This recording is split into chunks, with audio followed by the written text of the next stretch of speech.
Olá pessoal, tudo bem? Vamos começar a falar agora do conteúdo do terceiro bimestre. E nós vamos começar falando da parte de análise combinatória, princípio fundamental da contagem. Então, para começar, nós vamos primeiro entender o que é análise combinatória. É uma parte da matemática que estuda os agrupamentos de elementos sem precisar de numerá-los. A origem desse assunto está ligada ao estudo dos jogos de azar, tais como lançamentos de dados, jogos de carta, etc. Atualmente, a estimativa de acertos em jogos populares como loteria esportiva, loto, loteria federal, etc., além de utilizações mais específicas como as confecções de horários de planos de produção, de números de placas de automóveis, etc. Então, a análise combinatória ela serve para contar possibilidades. Então, por isso que a gente chama de princípio multiplicativo. Usa-se muito fatorial nos cálculos, na análise combinatória e probabilidades, que nós veremos depois. O que vem a ser fatorial? Chama-se fatorial de n ou n fatorial, o número n fatorial, ou seja, vai ser um número que vem com uma exclamação do lado, tal que para n igual a zero, zero fatorial seria 1. Então, é definido o zero fatorial como sendo 1.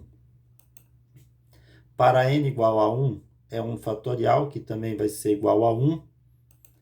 Para n igual a 2, 2 fatorial é 2 vezes 1. Observe que eu pego 2 e vou multiplicar pelo número menor que ele inteiro, que é 1. 2 vezes 1, 2. N igual a 3, 3 fatorial é 3 vezes 2 vezes 1. Ou seja, eu começo do 3, vou multiplicando até 1, que dá 6. Para 4, 4 fatorial é 4 vezes 3 vezes 2 vezes 1, que é 24. Para 5, n igual a 5, 5 fatorial é 5 vezes 4 vezes 3 vezes 2 vezes 1, que é 120. Então, observe que fatorial é eu pegar um número e multiplicar por todos os números inteiros menores que ele. No caso, 5 fatorial, o número é 5.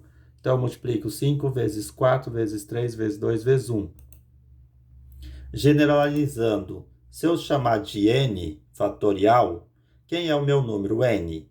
Quem vai ser menor que ele? O n menos 1. Então, fica n vezes n menos 1. Aí eu tiro mais uma unidade, fica n menos 2, n menos 3, assim sucessivamente, até sobrar apenas 1, sendo n pertencente ao conjunto dos números naturais. Então, n vai ser sempre um número natural, ou seja, 0, 1, 2, 3, 4, etc. Contar é uma atividade comum do nosso cotidiano. Desde cedo contamos por diversas razões. Saber quantos números de telefones diferentes podem ser instalados numa cidade, quantos brinquedos temos, quantas combinações de roupa podemos formar com certa quantidade de peças. O processo se torna tão automático que muitas vezes não usamos nenhuma estratégia para contagens longas e demoradas. Estes processos e formas de contagem podem ser facilitados com a matemática.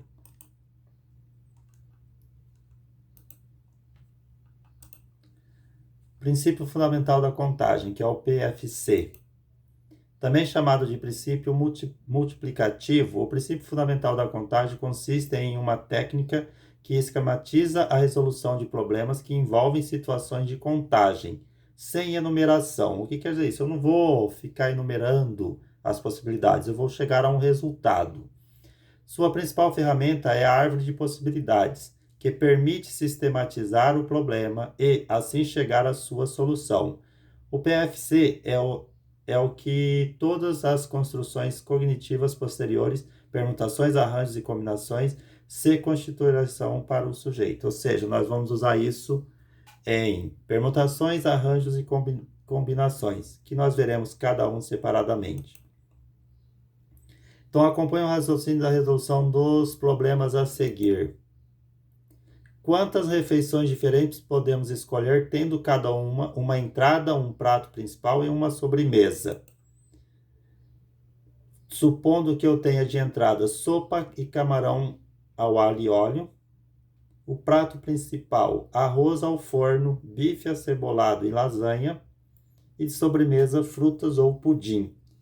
Então, quando eu vou escolher a entrada, depois eu vou escolher o prato e por fim eu vou escolher a sobremesa. E nós vamos ter a refeição que nós queremos. Então, para a entrada, eu posso ter sopa. Se eu tenho sopa, eu posso escolher para o prato arroz. Se eu escolher o arroz, eu posso ter frutas, que vai ser essa opção. Eu posso escolher o arroz e pudim, uma outra opção. Se eu optei pela entrada, a sopa, eu posso escolher bife. Aí eu vou ter as duas opções de sobremesa, que vai me dar essas outras combinações. Então, observe que aí eu já tenho 4 refeições diferentes. E por fim, eu escolhendo sopa, eu posso escolher a lasanha e para lasanha e escolher 2 sobremesas, escolher uma ou outra sobremesa.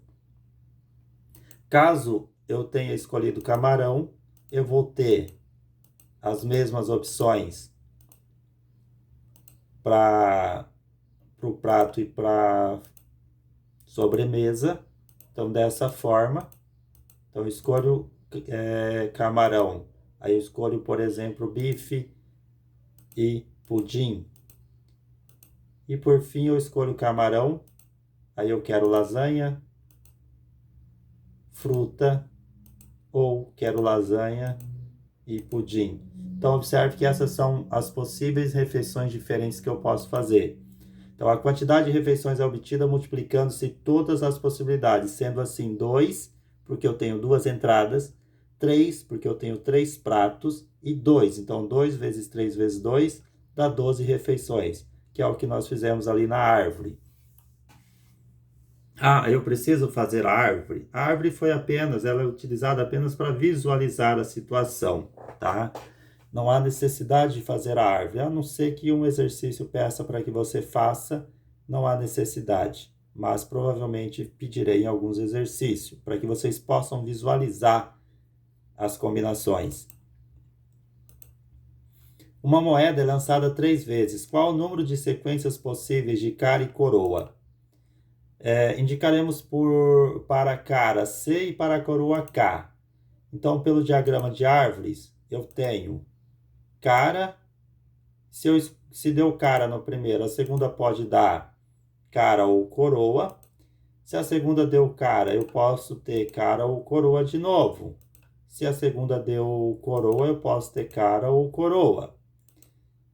Se deu cara, coroa no primeiro, eu vou ter 2 opções para a segunda, cara, que pode dar cara ou coroa, e vou ter coroa, que vai dar cara ou coroa. Então, observe que tenho 2 opções para a primeira, 2 opções para a segunda e 2 opções para a terceira, que vai ser esses resultados. Então, o resultado procurado é 2 vezes 2 vezes 2, que dá 8. Por que 2 vezes 2 vezes 2?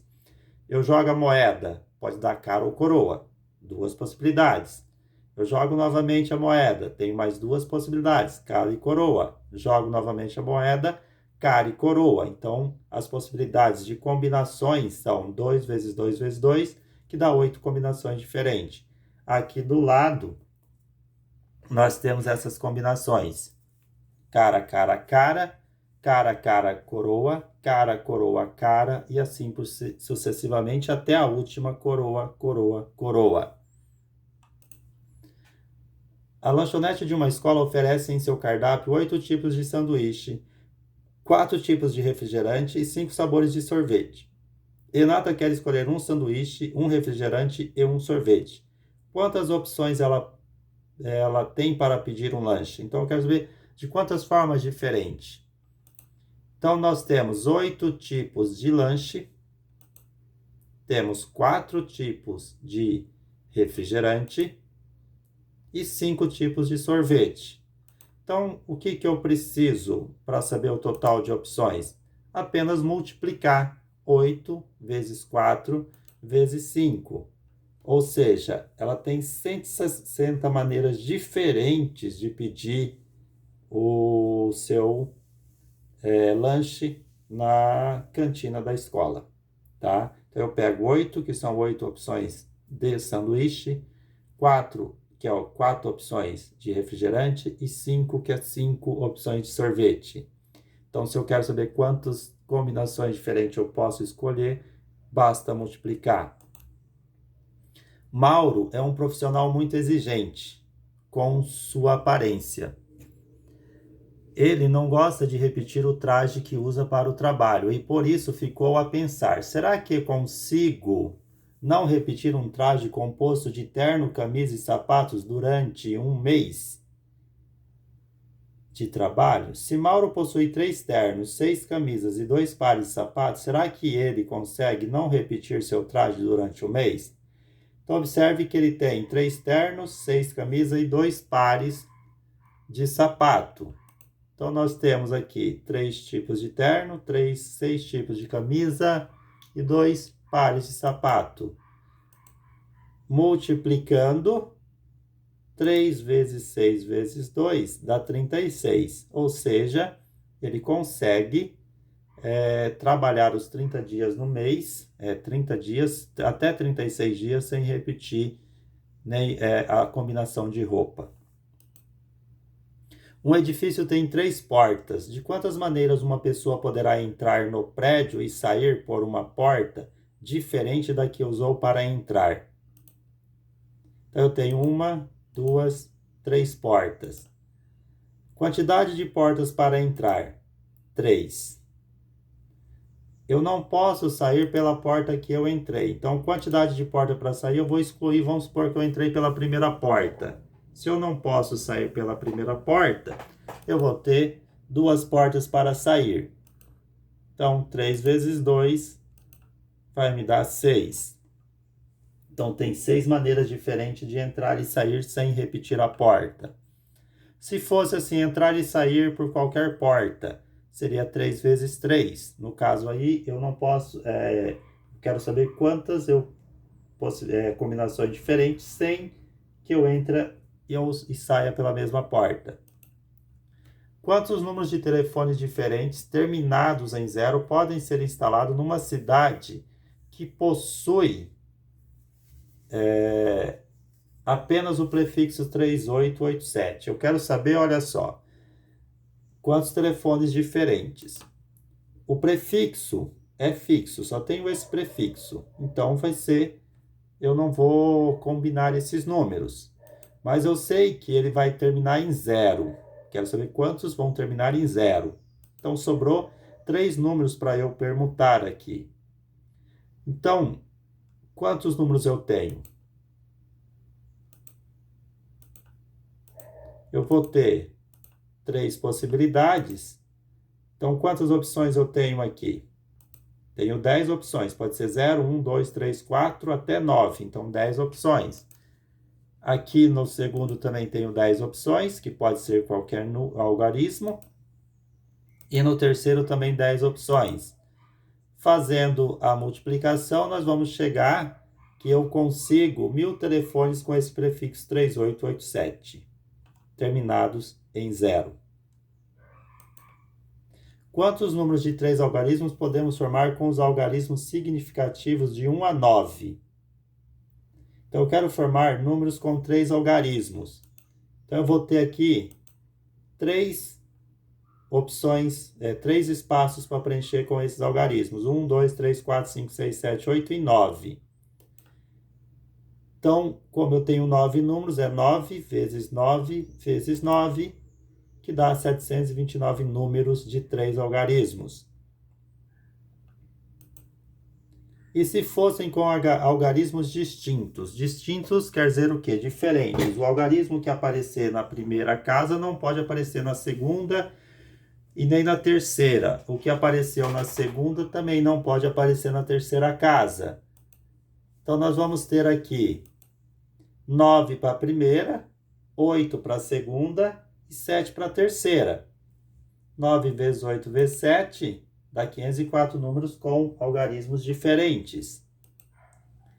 Em uma corrida de 6 carros, quantas são as possibilidades do primeiro, segundo e terceiro lugares? Então, eu tenho 6 carros e 3 colocações. Então, para a primeira colocação, primeiro lugar, eu vou ter uma quantidade de possibilidade, para o segundo lugar, outra quantidade, e para o terceiro, uma outra quantidade. Quem chegou em primeiro não chega em segundo.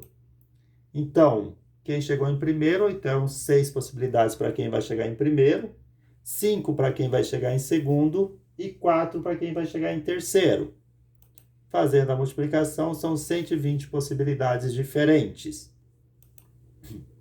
Quantos números de 4 algarismos distintos podemos formar no sistema de numeração decimal?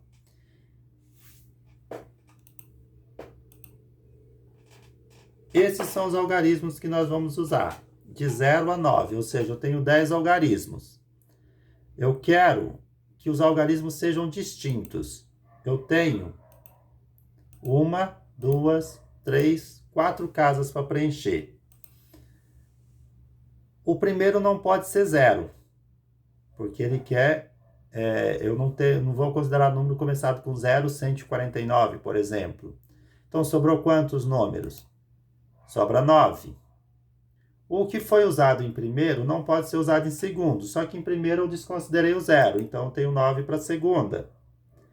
Como eu já usei 2 números, eu vou ter 8 para a terceira e 7 para a última casa. Então, fazendo a multiplicação, dá 4.536 números com algarismos todos diferentes. Permutação simples. Vou deixar para o próximo vídeo.